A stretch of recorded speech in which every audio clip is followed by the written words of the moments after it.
crippled, virtually. 3 months I was in absolute diabolical agony. Everybody thought I was going to die, you know. To be honest with you, the way I felt, death would have been a welcome gift. Ozzy Osbourne was called the Prince of Darkness. He lived wild, he sang loudly, and he shocked the world more times than anyone could count.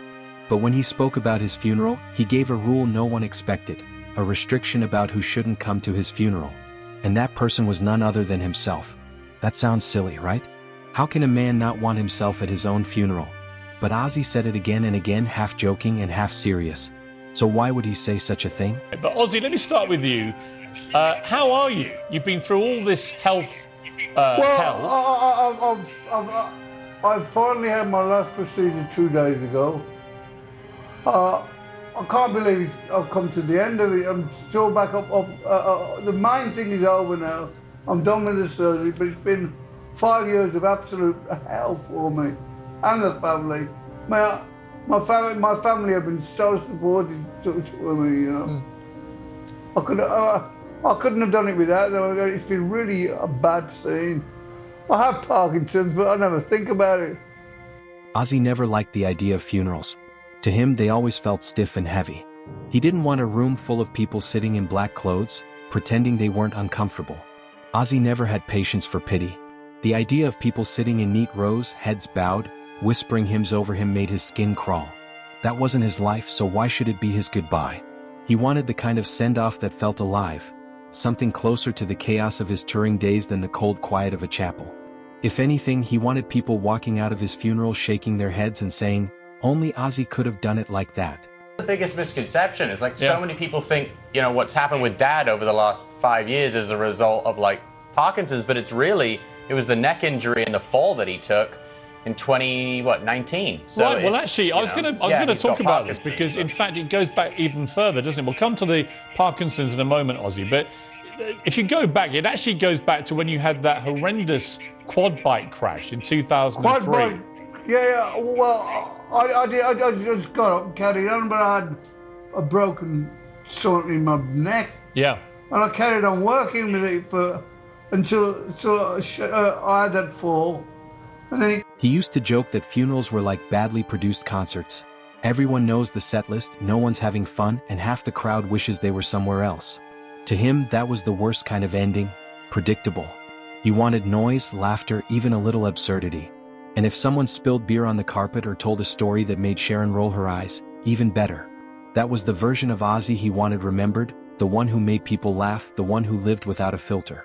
And when he tossed out names like Susan Boyle or Justin Bieber, it wasn't just a joke. It was Ozzy making a point. He'd rather have something ridiculous, even uncomfortable, than a room full of people drowning in sadness. Because sadness to him felt like a lie. His life had been too outrageous, too unpredictable, to end in something so ordinary. His spine, one part of his spine was not getting spinal fluid.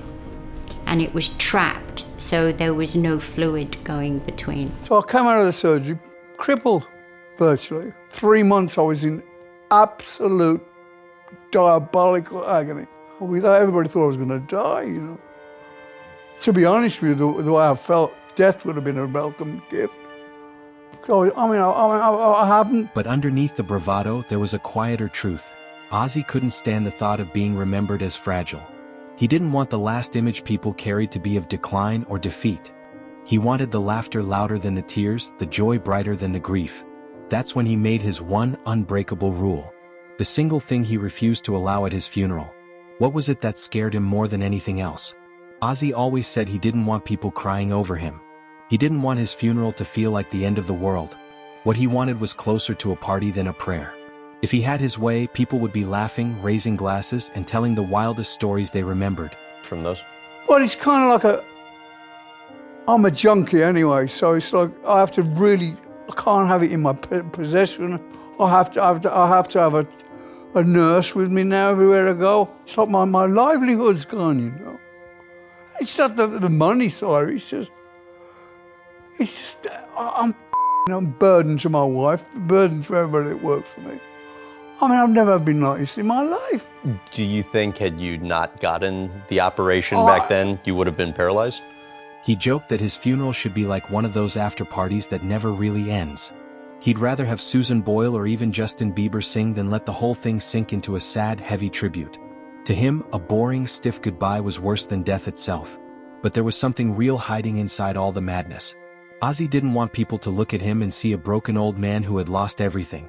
He didn't want pity. He didn't want the last picture people had of him to be sad, quiet, and heavy.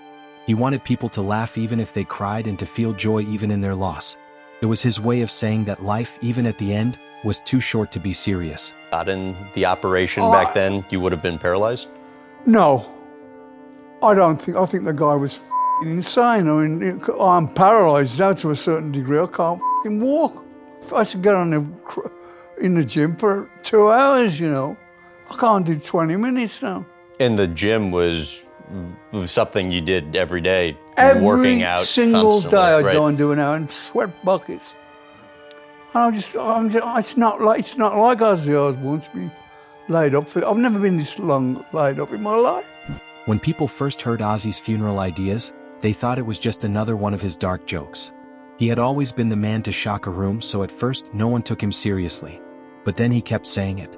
In interviews and talks, even offhand with friends. Over and over he repeated the same thought: don't make my funeral a sad show. Don't let it be just another event, wrapped up and sold like everything else in his career. What started as a silly line slowly turned into a kind of rule. A real demand. Don't turn his goodbye into a product. Don't turn his life into a brand. Remember the man, not the machine. It was strange, really. On one hand, he made it sound like comedy. On the other, it was the truest thing he ever said. Still, it left a big question hanging. If he hated the idea of a scripted farewell, then what did he want instead? What sound, what feeling should carry him out? I'm undone, you know. And then you get Parkinson's, and the state of the Parkinson's, I was listening to your podcast. Oh, blimey, got some tech issues there. But the condition of your Parkinson's right now, Ozzy, from what you were saying in the podcast, is that as long as you take the medication, it's pretty tolerable. Yeah, I mean, I haven't got Parkinson's, the main one. I got P2 or something, which is a genetic thing. I don't know. It's look, I don't get up in the morning and go, you know, I don't gripe on you. Just get on with it. If you're still moving, you ain't gonna be dead. I can't. By the mid-2010s, Ozzy's idea of his own funeral started to shift a little. The wild party vision was still there, but something softer crept in. By 2016, he admitted that maybe he wanted the Beatles to play him out. Not the big pop hits or the cheery love songs, but the albums that had shaped him as a kid, albums like Sgt. Pepper's Lonely Hearts Club Band, Revolver. Those records weren't just music to him. They were the soundtrack of his youth, the spark that had pushed him toward rock in the first place. But even then he had one rule: no happy songs. To Ozzy, death wasn't cheerful. It wasn't balloons and sunshine. It was heavy, final, and it deserved something deeper than fake smiles. If Beatles songs were going to be there, they had to carry weight, not sugarcoat the end. And in those words, you could see a different side of him, the reflective Ozzy. Not the madman biting bats on stage or cursing on TV, but the man who cared about how he was remembered. One thing straight, it's been put in the papers that they discovered I had Parkinson's when I had the fall. Well, I've known about the Parkinson's since 2003. I've had it all my life, and the Parkinson's I have, it's not like the Michael J. Fox one. What is it called, sir? It's called Parkin2. It's a gene that Ozzy was born with. And of course, Ozzy couldn't get anything normal. It's very rare. And its path isn't like normal Parkinson's that we all know. When July 2025 arrived, the world finally saw what Ozzy's goodbye looked like. And it turned out to be a mix of both fantasy and reality. Thousands poured into Birmingham, the city he called home. A brass band led the way, and then the unmistakable riff of Iron Man shook through the crowd, with thousands of voices belting out his most famous anthem, echoing against buildings and bouncing through every corner of the city. It felt like the chaos he always carried with him had spilled into one last show.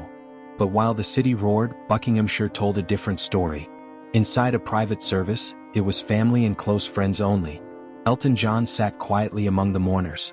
James Hetfield from Metallica, Marilyn Manson, and others who had shared stages and history with Ozzy filled the pews. Kelly Osbourne, his daughter, stood and spoke about her father's humor, how he could find a laugh even in the darkest moment. She said that if he were there, he'd probably be cracking a joke about the crowd's tears. That blend of sadness and laughter was exactly who he was. Ozzy's funeral became two worlds: the public spectacle he couldn't escape, and the private, chaotic tenderness his family knew. But even then there was one thing missing. The one thing he had sworn he would never allow at his goodbye. Here's the twist people never saw coming. After decades of chaos, of headlines, of fans screaming "Crazy Train" at every concert, Ozzy banned his own music from his funeral. They were never to play a single riff of Paranoid or a whisper of War Pigs. None of it. Why? Because he didn't want Ozzy Osbourne at Ozzy Osbourne's funeral. To him that was embarrassing. Even grotesque. Imagine blasting Crazy Train while he was being lowered into the ground. It felt like a parody, a joke at his own expense. "I'm dead, what's happy about that?" he once said, half laughing, half serious.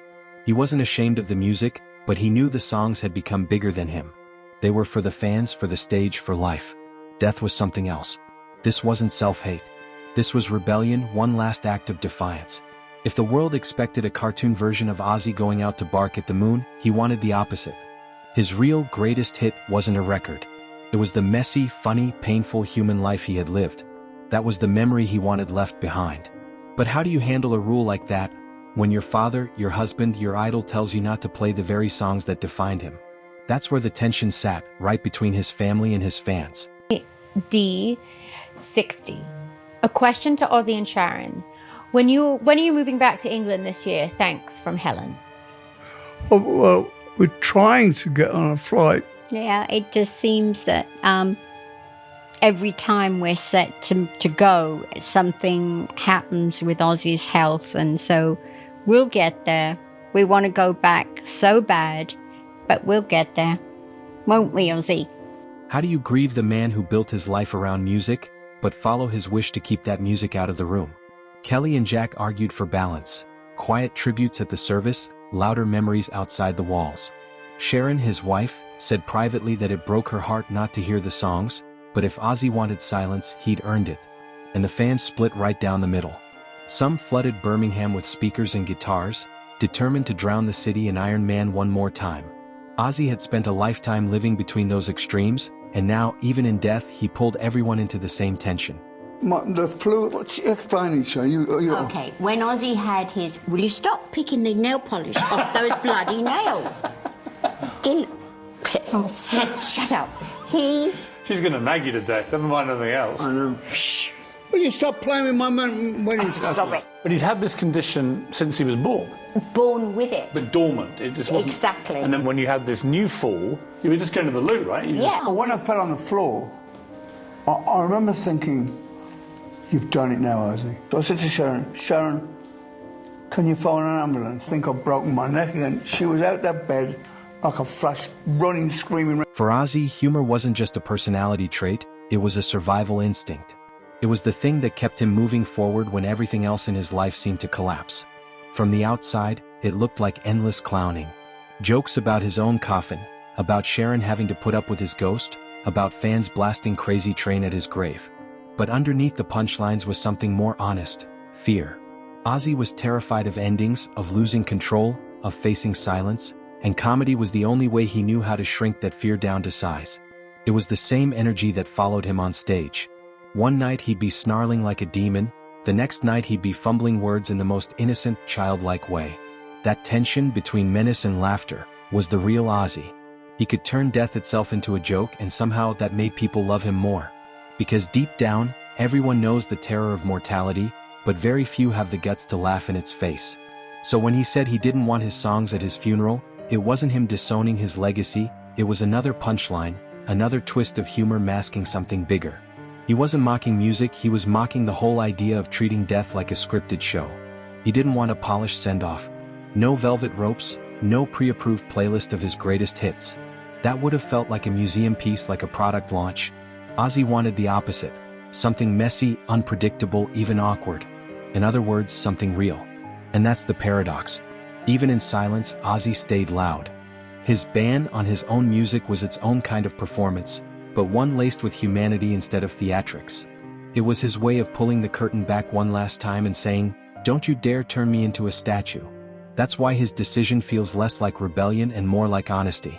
Ozzy didn't want the myth of Ozzy Osbourne towering over the man who struggled, stumbled, laughed, and somehow survived. His refusal to let death erase the humor and the flaws made him human. And in the end, he left us with a question that lingers longer than any song. If you had one rule for your funeral, what would it be? We'd like to have your thoughts in the comments. And don't forget to like and subscribe for more.